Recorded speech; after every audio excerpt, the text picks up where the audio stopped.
Date now is 9/12/11, and the time is 6:30 p.m.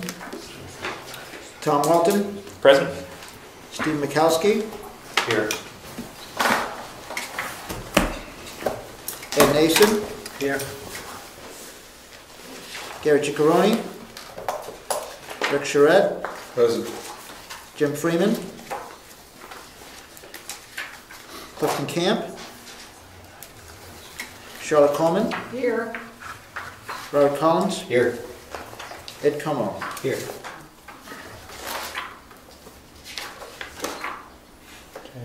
So we have, 3, 4. We do have a quorum. Yes. 4 members. yes. And we're missing, Missing Jim one. Freeman said he would not be here tonight. He did call me. Okay. And did you say Clifton? Clifton Camp said he would be late. Be late. Okay. So who are we missing? And we can't. Missing Gary. Yes, we can't choose anyone for. No, we can't. So, I can't remember who sat last time. All three of them did. Oh, all 3 of them did. Okay, well, Booney, would you like to sit tonight for Gary? Yes, I'm going to speak quickly. Okay. And who else? That's it. Right? Well, let's see. Okay, yeah, Gary's the second. Yeah, that's right. Oh yeah, so we need one for Jim too. So Robert, you sit for Jim. Sure. Okay. Should cover it. Okay, real quick announcements. Mail, correspondence. Selectman Brown put this nice form letter from Frank Ginta in our mailbox, just saying that he's going around to all different towns, meeting with different town officials, wants to hear from us about whatever. You're free to read it if you'd like. There's no specific date as to, he's not coming here on a specific date, just there's a phone number here saying, you know, you can call constituent services and speak to him if you'd like about issues that you have that you should know about. So feel free to take a look at it. That's the only piece of mail. Okay, public comments? Any public comments? Okay, hearing none, moving right along. Review and approval of the minutes for the August 22nd meeting.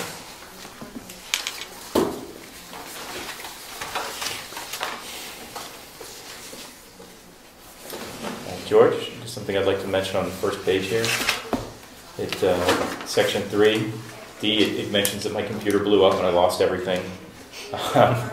Could you just mention that, put in no town files or records were lost? Okay. I want to make sure that that's in the record, that I didn't lose a whole bunch of stuff.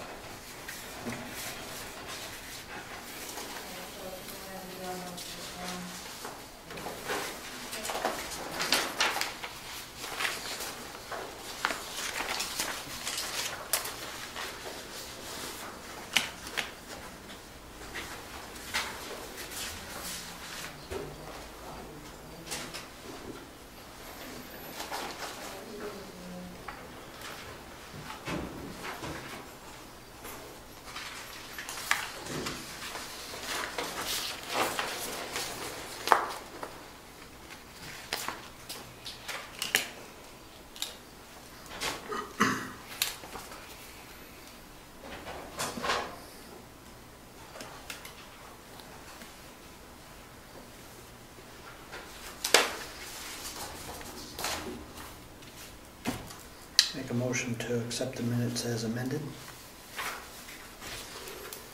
I'll second. Any discussion? All in favor? Aye. Any opposed? Motion passes.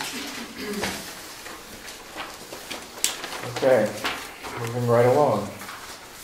Now, we have several items of old business here, but I'm rearranging the schedule just a bit because Bob is here to make his presentation. Now, I was looking in the rules today about what this constitutes, and there's a section right in subdivision regulations for the town. Of course, I can't find the page right now, where it specifically mentions preliminary conceptual consultation. And what that covers, this is a non-binding discussion. There's not going to be any votes taken by the board. We're not binding you to do anything, and you're not asking anything of us. All we're doing is discussing your ideas essentially about what you might be interested in. And because of that, because it's a non-binding discussion with no votes and no commitments on either side, there does not have to be notification to the public or the abutters or anything. No one goes step down. No. Nobody, I don't have to step down, Eddie doesn't have to step down, because it's not a binding discussion. Richard, a difficult question, is it that George will be taking minutes, however, so we can refer back to this? Yes, yes. Minutes is normal, yes. Okay, okay. Yes. It's just a legal structure set up for the planning board in the RSAs. So, please, you have the floor, Bob. Again, as I mentioned in the last meeting, is we're looking to put a bunch of the property into permanent conservation. It's going to bring down to about 570 acres in conservation and 100 acres to stay away with the lodge. Ideally, a clean transition to do that is I need to release that 570 acres from my mortgage, which I'm in the process of doing, and they would like to see it as a subdivision. They'd like to see that as a separate lot, ideally, from my 100-acre lot. So what I'm here trying to get a plan of attack is because I really don't want to include any road frontage. I mean, the land is going to be in conservation. It's all the top part of the mountain. You know, the lodge needs a road frontage, et cetera, et cetera. So I'm looking at subdividing it into 2 lots. One of them is road frontage. I was looking for a little direction from the board as to what my options might be to obtain that. Well, just creation of a lot on its own with no road frontage is not permitted, but as Eddie mentioned in passing last time, that we do have a type of lot called a woodlot, which could be created, but you would have to maintain a 50-foot right-of-way into that back lot. And I have to do that as part of the easement anyway. There will be a deeded right-of-way to the back lot as part of the easement, so. Yeah. With this property, in the past it's been logged a bunch of times by previous owners.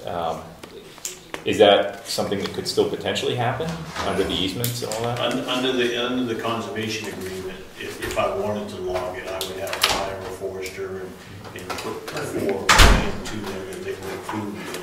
Yeah. It's still my land to, you know, do as I see fit, short of development. Okay. Gary, you all set? Yep. Okay, Booney was sitting for you, so Okay. Booney, thanks for helping.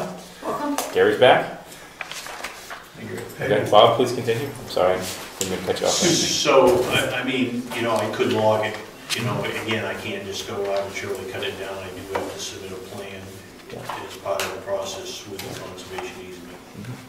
So, you had mentioned that this, when you first brought this up, I thought, why in the world would you want to subdivide it? There's hassle, expense, and all that. But you've just mentioned part of that it has to do with the mortgage.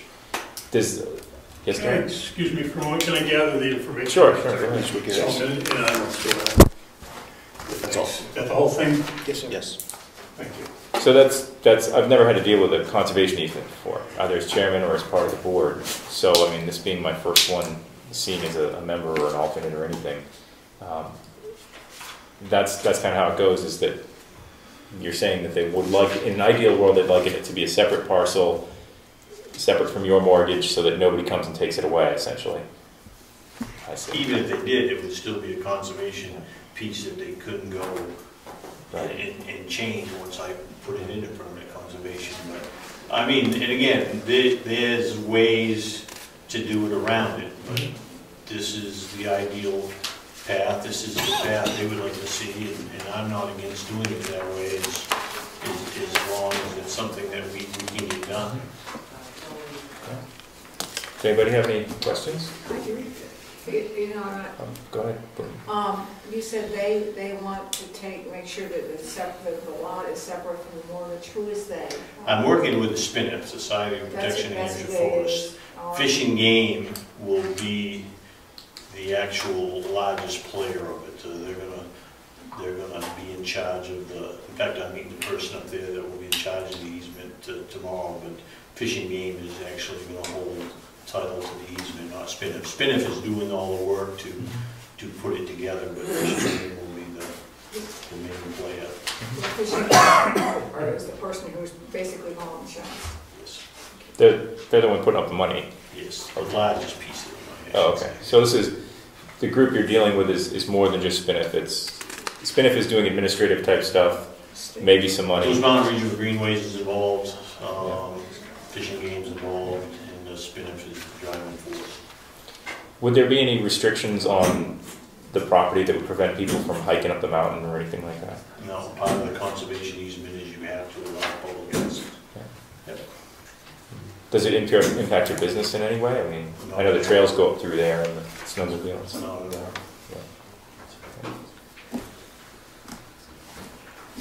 Does that abut the property on where the mountain lake is? It just touches fishing game property and it abuts Moose Mountain property, so it actually makes it a continuous pathway. Because there's a right of way that goes up to where the lake is, the dam, that could be continued over onto their property. Yeah, they like it because the way it reaches out, it really touches both pieces, so it makes a continuous. They were saying that by putting this piece in, it will give up about 4,000 acres of continuous access up in that region. This is the lot right here. Cool. This is the, So you're gonna go. the one that, 2,000 acres. Well, Through you know, if I That's what it can, This sounds is like. how it Yeah, costs. just trying to make This is the, sure I understand. so there's only this through I'm here. gonna pose that question in a minute. Could you show us on the map roughly where you'd like to make the carve out for your business piece? If anybody's been up there, if you look up and see the carved out ski hills, right, it comes right from the corner of the property, picks up the first cutout, goes to the second cutout, and right straight across. Any of the hills that have been cleared and that are right in front stay with the lodge, and once you start into the woods above the two ski hills right there, it will all be in Just conservation. basically the tree line. The tree line, right? Yeah. They're gonna flag it tomorrow, fishing game's gonna flag the property tomorrow, but that will be the law. Gary, you have a question? Forgive my ignorance and stupidity. I'm only 5 minutes late, I think. Seems like I missed about a half an hour's worth of stuff. Did somebody bring me up to speed? Were you? I'll tell you, Gary. Last meeting, you came in late the last one. Yeah. Bob came in and explained in the public comments section, we couldn't get him on the agenda, but he mentioned his public comments. He requested that he be allowed to have, or I suggested to him that we have a preliminary conceptual consultation discussion tonight about, because he had some questions about subdivision of the property in association with an easement, potential easement, and what kind of things would be necessary. Now, just as a refresher, that is a non-binding discussion on either side. It's just conceptual, very general level. We can't take any votes. We can't bind him to do anything. It allows me to participate. What that is, yeah. So, and so he's able to present to us his ideas and seek out help of what direction to go in the process if he needs assistance. What do you want to do? I just had a What curiosity. I'm trying to do is take the 670 acres, put 570 in permanent conservation, and keep 100 acres out of the lodge. That is the gist of it. Yeah. So the end result would be that sectioned off back piece would have no mortgage on it because of the subdivision, and the bank goes along with this too and everything? They are working on that piece of the appraisal was out last Friday, and that should be all set. Okay. Does anybody, would that help your tax picture or something? I already put it in current use, so I mean, it Doesn't really really doesn't much. change the tax picture from this point at all. The current use piece did quite a job as it was. But I imagine whatever proceeds would benefit against the mortgage, I guess. I don't know. Could. Whatever you choose to do. The way I looked at it, I put a lot of money into fixing it up. It'd be nice to have some of it back. Sure. Rick, you have a question? No. Oh, okay. Sorry. You know, if I went the woodlot route, is that an application that I do before the planning board? Well, it's a type of lot. It's not, you don't come forward and say we're going to subdivide and this is going to become a woodlot. It's a classification of lot. It's a non-buildable lot, so you could never build on it. I'm sorry. Woodlot is, okay, so, Page 3 of 53. right, so page 1 of 53, Article 2 Districts, Section A, RA1, has when you get on to page 3, you're still in section